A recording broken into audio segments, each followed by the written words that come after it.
What is up, guys? SkyRoyalance here again for another video of how to play Go for beginners. And let's get started, shall we?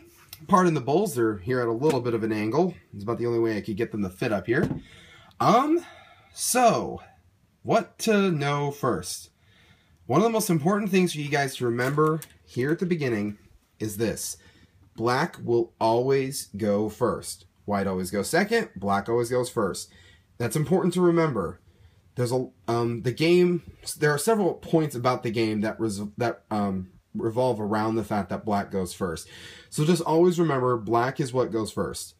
There's no argument, no debate, no anything about it. Black goes first. So, and then also, when you place stones on the board, which is how you play, you don't start with any pieces on the board. You play them as you go. Now, when you play stones, they always go on the intersecting points like this. On the intersecting points. You do not, like in most other games, they do not go in the spaces. Key difference. They do not go in the spaces, they go on the intersecting points. Alright?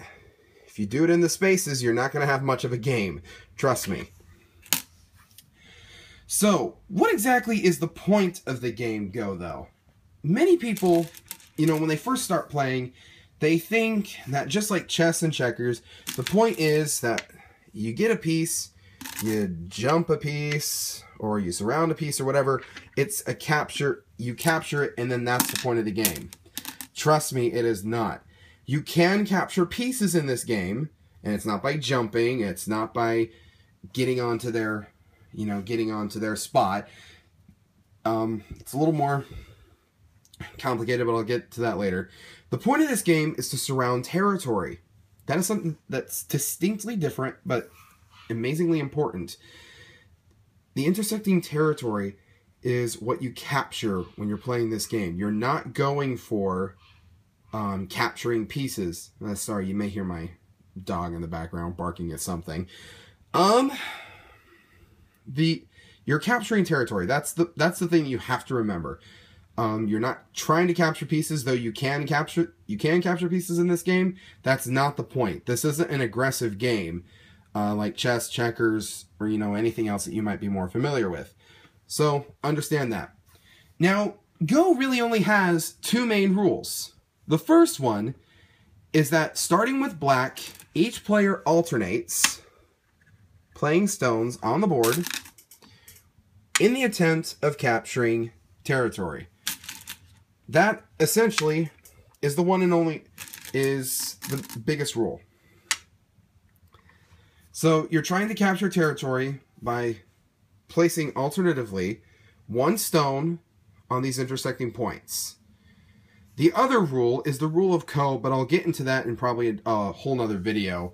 That's a very specific situation kind of thing. Everything else that we're going to cover are not rules, they're tips. They're strategy. They're strategies. Even this opening sequence that I just showed you here, this is not even rules. This is strategy. The only two rules are the rule of Ko and the rule of movement that I just explained. You alternate one stone per person over and over again until the game's over. Those are really the only two rules. Everything else that I'm telling you is just strategy and tactics of how to win the game. Sorry. Now, having said that, let's get into some of the basic opening tactics. Now, as you see here, I've captured, well, not captured, sorry. I place stones at these corner points, and actually on these specific dot points. These are called star points, by the way, these dots here. I've put stones on these star points. That is your typical opening sequence for a Go game, because the corners are the easiest things to capture, and I'll get to that in a second. Now, what exactly do I mean when I say surrounding territory? Well, let's just show you a demonstration here. Now, surrounding territory just essentially means, you know, essentially is what it sounds like. You take your pieces, and what you try to do is arrange them to a point that you completely surround these intersecting points. Now, this here, I have 2 points here that I've captured. At the end of the game, that'll count for 2 points to me. If my opponent doesn't disrupt this somehow. That'll be 2 points to me at the end of the game. Now, hold on. Just trying to think of where I want to go next with this. Sorry, I never really was a teacher. This is my first thing ever, teaching-wise, so I'm still a little trying to figure out how I want to approach this. So yeah, 2 points to me, right here. Now, this is going to count for 2 points at the end of the game. Yet there are things that white can do to disrupt this, such as if they capture one of these, any of these stones here, then I no longer, let's just say that they captured this. There's now an opening here. Diagonals don't count. I'll get to that later. You'll understand that. You'll understand that later. Diagonals don't really count though. This is captured. These points are captured now. Now they're not. I'll get to, if you're a little confused, I will get to that later. So, white doesn't want me to capture territory like this. The point of the game of Go is one of the challenges of the game Go is knowing when to capture and then when to attack your opponent and keep them from capturing. It's learning the balance between an offensive gameplay and a defensive gameplay. Learning, when to do what. Now, let's just, at this point, the board obviously wouldn't look like this, but let's just focus on this here. If I'm playing white, I really don't want black to keep this. I want to somehow disrupt this shape. So I start to try to attack the shape here. Now, let's see, black might try to solidify their position here. I'll explain more of this later. Don't worry, you may get a little lost. So white goes here. Black tries to do something. It's kind of getting a little greedy. Maybe wants to move off. White plays here. And let's see, black doesn't recognize the danger here, so plays there. White then plays the final move and plays a stone there. And now that stone is captured, and no longer does black have any territory under its control. Because white now is keeping black from having a full unit of stones surrounding those 2 spots. This spot is even technically what's called a dame, or a neutral point. It doesn't exist. It doesn't benefit either side right now. It doesn't benefit either side at all. So, now, why did white just capture that stone? What constitutes a captured stone? And why did white do this shape? And that's what we're going to go into next. You understand now the point of surrounding the game. A surrounding territory is the way you win the game. But you can disrupt it by outmaneuvering your opponent and capturing opponent's stones to keep them from surrounding a certain area. Now let's go into a little explanation of the pieces themselves while they're on the board. I'm sorry, again, you're probably going to be a little confused about some things, but just keep paying attention and keep being involved, and trust me, eventually all of this is all going to kind of click. It's a little hard to understand at first, and I'm trying my best to help you guys. So just understand, this is going to be a little work in progress. You're not going to understand everything right now. Now, when a single stone is on the board, it has what are called 4 liberties. Liberties can also, you can also think of it as breathing room. It's ways that a stone can move. Well, actually, sorry, a stone can't move, sorry. A stone can't move like that. It can't move on a board once it's been placed. It can't move along the board once it's been placed. So, but ways that escape routes and areas where a stone can be strengthened with another one. Like if I played here, this single stone had 4 liberties. When you place another stone, though, right next to it, either above it or to the side, or even below, you know, right next, anything parallel to it, like this, any of these four specific points here, then it becomes now, instead of just a stone, this is now a cohesive unit. And instead of only having the 4 liberties, this unit now has a total of 1, 2, 3, 4, 5, 6. 6 liberties. Why are these liberties important? Because the liberties are what keeps stones alive. When you exhaust an enemy's stone's liberties, you capture it. When you smother it, get rid of all of its breathing room, when you get rid of all the stone's breathing room, that's when they're captured. Move that, make this look just a little nicer. So you see, this stone here, the white one, is now in what's called Atari. That means that black only has to play 1 more stone in order to capture it. In beginning games, sometimes it's considered polite to say Atari. That way you give your opponent a warning that they're about to be captured.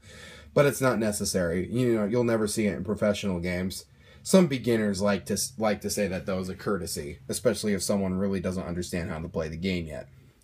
This white stone is an Atari. If black got the chance to play here, this stone is now captured. You just simply take it off the board and you put it in your lid. You just lay it in your lid. Now, not only has black captured a stone, but it has now captured a piece of territory since it's now surrounding it. Again, like I said, diagonals don't count. That's important to remember. This diagonal point does not count as a liberty to white. That is not how this works. A liberty is only something that is right next to it, a point that actually attaches to where it is. So it only has 1 liberty right now. Black plays here, that stone's dead, and it's taken off of the board. And now black has a space. But let's say if white had 2 stones right next to each other, remember we said that this now had 6 liberties instead of 4. Well, black has 2 of those liberties to occupy, so there's 1, 2, 3, 4 liberties left. So in order to capture these white stones, black would have to play all the liberties to capture them. So now these stones are now captured. Take them off the board and they'll count against your opponent later.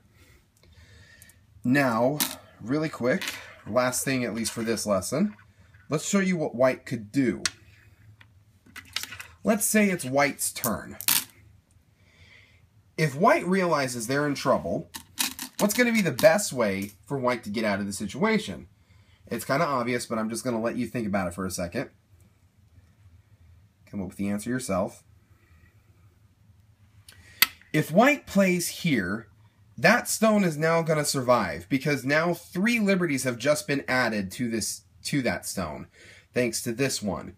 So now black would have to try something else. It would have to try extending itself to capture white. It would have to try to pull off something in order to capture the white stones if it was desperate to.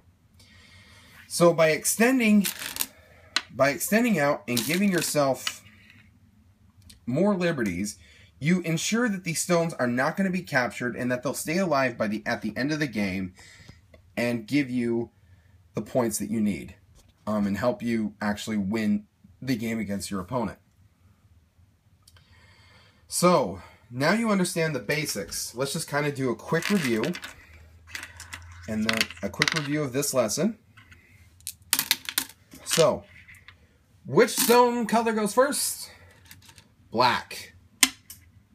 Black goes first. Then white. And then you alternate.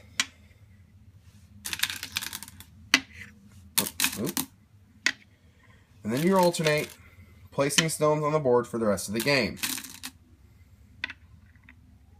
Okay? You get it. A single stone has 4 liberties. A single stone has 4 liberties or breathing room. If an opponent completely surrounds those,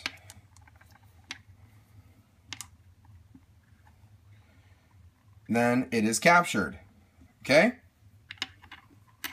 Now, on the other hand,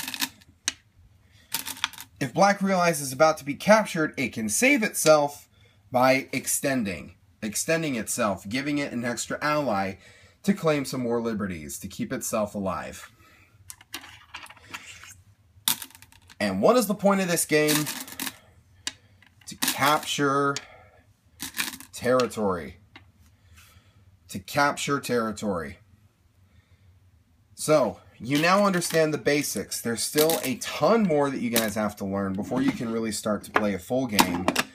But now you at least have enough so that as we continue to learn, you're not going to be lost. So, that's it for this video. I'll see you guys around next time. Next time we'll go into some more of the details, like what you want to do when you open a game. Maybe even get into the rule of Ko. Also show you a couple of beginner mistakes and so on. Thanks for watching, guys. Please remember to like the video. Also subscribe if you want to continue. If you want to get the update of when my next video is up. And please share. If you have any friends who are interested in this, please share. It'd be awesome to be able to see more people start to learn how to play. It really is a great game. Again, I'm sorry if you're a little confused at this point. Trust me, just believe in yourself. You'll get it. You'll get there. And again, I'm not the greatest teacher, but even so, you will get there. You'll get to understand it. And the more that you actually play, the more that you look at the more that you study games, anything that you do to give yourself more experience with this, will be beneficial. I promise you. So, we'll see you guys later. Probably try to get the next video up in a couple days. Again, like, share, subscribe. Be awesome. We'll see you later. Bye.